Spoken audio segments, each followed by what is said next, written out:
नमस्कार दोस्तों। सोचो एक ऐसी डील जिसमें 99% भारतीय सामान यूके में अब ड्यूटी फ्री बेचे जाएंगे और ब्रिटिश कंपनीज भारत में अपनी फैक्ट्रीज को खोलकर मेड इन इंडिया गुड्स को एक्सपोर्ट कर पाएंगी पूरी दुनिया में। जहां पर एक तरफ चाइना से दुनिया का भरोसा उठ गया है तो वहीं पे दूसरी तरफ भारत अब बन रहा है ग्लोबल सप्लाई चेन्स का आने वाला हीरो। दोस्तों ये सिर्फ एक ट्रेड डील नहीं है, ये है भारत की बदलती तकदीर का सिग्नल। जहाँ पर कभी हम पर राज करने वाले यूके से अब हम इकोनॉमिक इक्वालिटी की टर्म्स पर हाथ मिला रहे हैं। तो चलिए अब जानते हैं इस डील के पीछे की जियोपॉलिटिक्स, इसका भारत को क्या फायदा होगा और क्यों ये एग्रीमेंट 21वीं सदी का सबसे बड़ा गेम चेंजर बन सकता है भारत के लिए। पिछले 3 साल से जब सब सोच रहे थे कि भारत और यूके के बीच फ्री ट्रेड डील बस एक सपना ही बनकर रह जाएगी, तब आती है एक बड़ी धमाकेदार खबर। एक डील जो ब्रेक्जिट के बाद से यूके की सबसे बड़ी ट्रेड पार्टनरशिप बन गई है और भारत के लिए एक historic diplomatic and economic victory भी है। तो आखिर क्या है इस डील की असली कहानी, कौन जीता कौन हारा और सबसे बड़ा सवाल, आम भारतीयों को क्या फायदा होने वाला है। वीडियो में आगे बढ़ने से पहले अगर आपको ये वीडियो पसंद आए तो लाइक करो, शेयर करो, सब्सक्राइब करो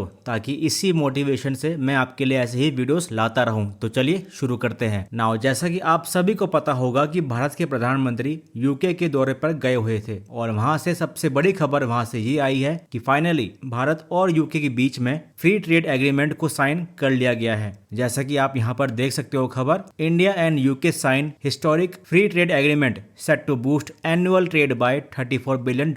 और ये सिर्फ भारत के लिए नहीं बल्कि यूके का भी अब तक का सबसे बड़ा ट्रेड डील होगा, वो भी ब्रेक्जिट के बाद से। आपको पता होगा कि पहले यूके भी यूरोपियन यूनियन के अंडर ही आता था और जब से यूके यूरोपियन यूनियन से अलग हुआ है उसके बाद से अगर किसी देश के साथ उनका ट्रेड डील साइन हुआ है तो वो है भारत, और यूके के लिए भी ये डील बहुत इंपॉर्टेंट भी है। अब थोड़ा जो बैकग्राउंड है इसका हम लोग जान लेते हैं कि आखिर कब से ये डील की बात जो है वो चल रही थी। ये जो पूरा नेगोशिएशन है फ्री ट्रेड डील का, ये जनवरी 2022 को शुरू हुआ था जब बोरिस जॉनसन जो थे वो यूके के प्रधानमंत्री थे उस समय। फिर उनकी सरकार जब गिरी तो उसके बाद ऋषि सुनाक आए थे। तब ऐसा लग रहा था कि क्या पता ये डील उस समय साइन हो जाए। जब आपको भी याद होगा वो भारत में आए थे अपने पूरे परिवार के साथ, लेकिन तब भी ये उस समय नहीं हो पाया था। लेकिन इस बार कियर स्टारमर जो अब यूके के प्रधानमंत्री है, इनके समय में आखिरकार 14 बार की जो राउंड टेबल मीटिंग हुई है दोनों देशों के बीच में, तब जाकर ये जो डील है वो साइन करी गई है। और ये ब्रेक्जिट के बाद से अगर मैं बताऊं तो यूके के लिए सबसे बड़ा बायलैटरल ट्रेड पैक्ट साइन हुआ है, क्योंकि ब्रेक्जिट के बाद से यूके को ट्रेड पार्टनर्स की बहुत ही ज्यादा नीड थी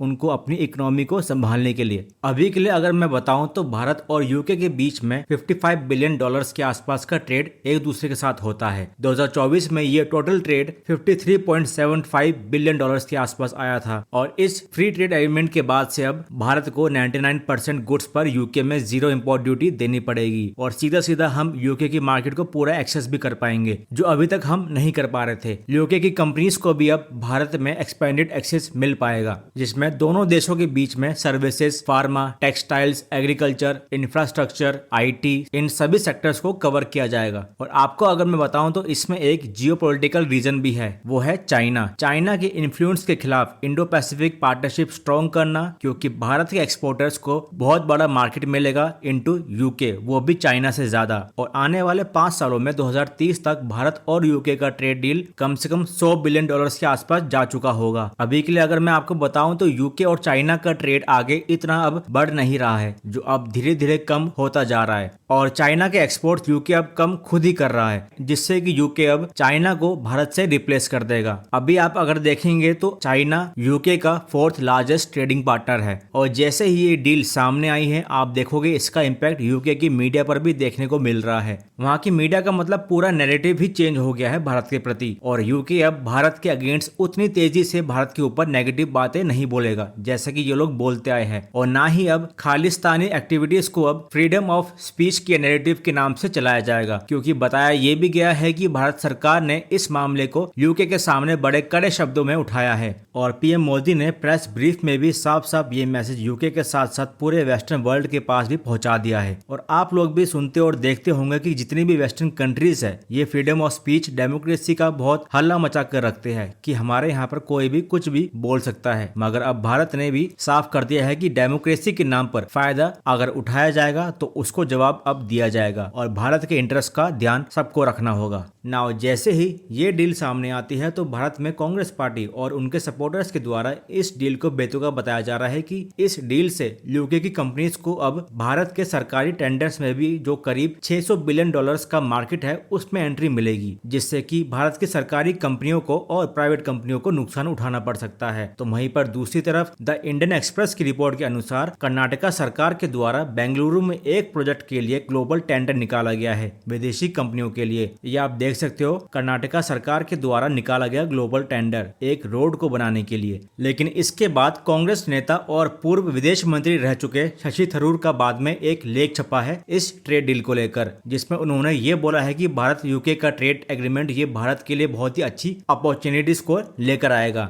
अब बात करते हैं किसको क्या मिला इस डील के अंदर। देखो, इस डील के अंदर दोनों को ही फायदा है। एक तरह से भारत एक फास्ट ग्रोइंग कंज्यूमर मार्केट है, जियोपॉलिटिकल वैल्यू भी साथ ही में हाई है और दोनों के रिलेशन कॉमनवेल्थ रिलेशंस भी है। जिस तरह से भारत में डेमोक्रेसी है तो दूसरी तरफ यूके भी एक डेमोक्रेटिक नेशन है और इंडियन डायस्पोरा का सपोर्ट भी बहुत काम आता है ऐसे डील्स को लेकर। अब बात करते हैं भारतीय गुड्स के बारे में जो हम लोग यूके को एक्सपोर्ट करते हैं। बताया जा रहा है कि 99% लगभग जो गुड्स हम यूके में एक्सपोर्ट करते हैं वो पूरी तरह से अब जीरो ड्यूटी में आ जाएगा, जिसका मतलब है कि यूके की सरकार अब हमारे गुड्स पर कोई भी टैक्स नहीं लगा पाएगी। और इसमें सबसे ज्यादा जो फायदा होगा वो होगा हमारे टेक्सटाइल को, जैसे कि कपड़ों को, और इसका बड़ा असर देखने को मिलेगा, जिसमें अभी हमको इस कैटेगरी पर यूके में 10 से 15% तक का टैक्स देखने को मिलता है, जो अब इसके बाद 0% हो जाएगा। और इसलिए हमारे यहाँ से इसका एक्सपोर्ट भी बढ़ जाएगा, क्योंकि आपको पता होगा कि बांग्लादेश का जो टेक्सटाइल एक्सपोर्ट था वो बहुत ज्यादा था, मगर अब बांग्लादेश के जो हालात है उनसे ये मार्केट उनके हाथों से बड़ी तेजी से जाती हुई दिखाई पड़ रही है, जिससे भारत को बहुत बेनिफिट होगा। फिर इसके अलावा हमारा लेदर और फुटवेयर हो गया, इसका एक्सपोर्ट यहाँ से और बढ़ेगा। जेम्स और ज्वेलरी, इसका एक्सपोर्ट और बढ़ेगा यूके को। हमारे बनाए हुए engineering goods, auto parts, sea food, rice और आगे बहुत सी चीजें हैं जिनसे यूके में ड्यूटी खत्म हो जाएगी और भारत की पूरी तरह से बिना रोक टोक के साथ वहां पर एंट्री हो पाएगी। फिर दूसरी तरफ जैसा मैंने बताया कि इस डील से दोनों को ही फायदा बहुत होने वाला है। अब यूके जो भारत को एक्सपोर्ट करता है उसमें गिरावट देखने को मिलेगी, जैसे कि स्कॉच, विस्की और जिन में अभी जो भारत 150% ड्यूटी लगाता है वो अब 75% हो जाएगी और इन 10 सालों में धीरे धीरे 75 से 30% तक और कम हो जाएगा। यूके की जो ऑटो इंडस्ट्री है, जैसे वहां के लग्जरी कार ब्रांड, उनके ऊपर भारत अभी 100% की ड्यूटी लगाता है, जिसमें अब सीधा 10% तक की ड्यूटी आ जाएगी, जिसमें अब भारतीयों के पास मौका होगा ब्रिटिश कार ब्रांड्स को परचेज करने का। और हमारे जितने भी आने वाले इंफ्रास्ट्रक्चर के प्रोजेक्ट्स होंगे उनके अंदर भी अब यूके की कंपनीज को टेंडर अप्लाई करने का मौका मिल पाएगा, जिससे कि हमारे इंफ्रास्ट्रक्चर को वर्ल्ड क्लास बनाने में बहुत अच्छी मदद मिल पाएगी। यूके के जो डेयरी प्रोडक्ट्स है उनकी भी अब एंट्री हो पाएगी हमारे मार्केट में। वहाँ के जितने भी इलेक्ट्रॉनिक्स ब्रांड है वो भी अब भारत को एक्सपोर्ट कर पाएंगे और बढ़ते हुए डिमांड के बाद यहाँ पर मैन्युफैक्चरिंग हब खोल सकेंगे। जो high and cosmetics, chemicals, medical devices, इनका भी एक्सेस अब भारत की मार्केट में उनको मिल पाएगा। हमारे जो इंडियन प्रोफेशनल्स हैं उनको भी अब यूके में 3 सालों का वर्क परमिट मिल पाएगा। हमारी जितनी भी प्रोफेशनल क्वालिफिकेशंस डिग्री है, जैसे कि सीए, आर्किटेक्ट, डॉक्टर्स और इंजीनियर्स हो गए, इन सभी को वहां पर रिकॉग्नाइज्ड किया जाएगा। मतलब कि यहाँ की डिग्री को अब यूके अपने यहाँ पर मान्यता देगा। हमारे इंडियन शेफ, योगा टीचर्स और कई अन्य प्रोफेशनल्स को यूके अब वर्क परमिट वीजा भी बहुत ही आसानी से देगा। यूके जो है बड़ी मात्रा में सेमीकंडक्टर्स फील्ड में, रिन्यूएबल एनर्जी में बड़ी संख्या में यहाँ पर इन्वेस्ट कर पाएगा, जिससे कि यहाँ पर हजारों जॉब्स क्रिएट हो पाए।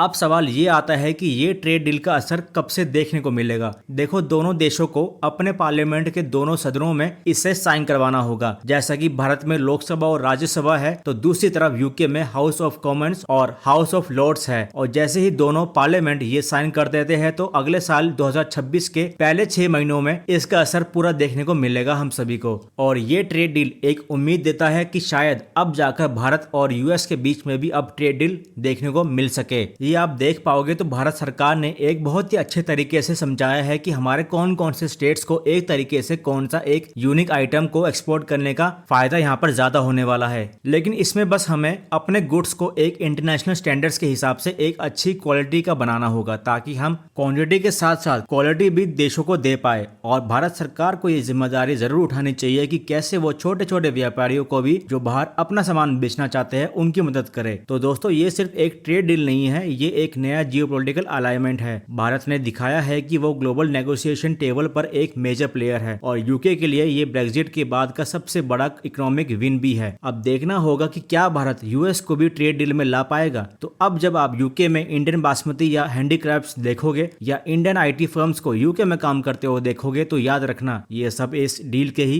रिजल्ट है। अगर आपको ये वीडियो पसंद आए तो लाइक करो, शेयर करो और सब्सक्राइब करो।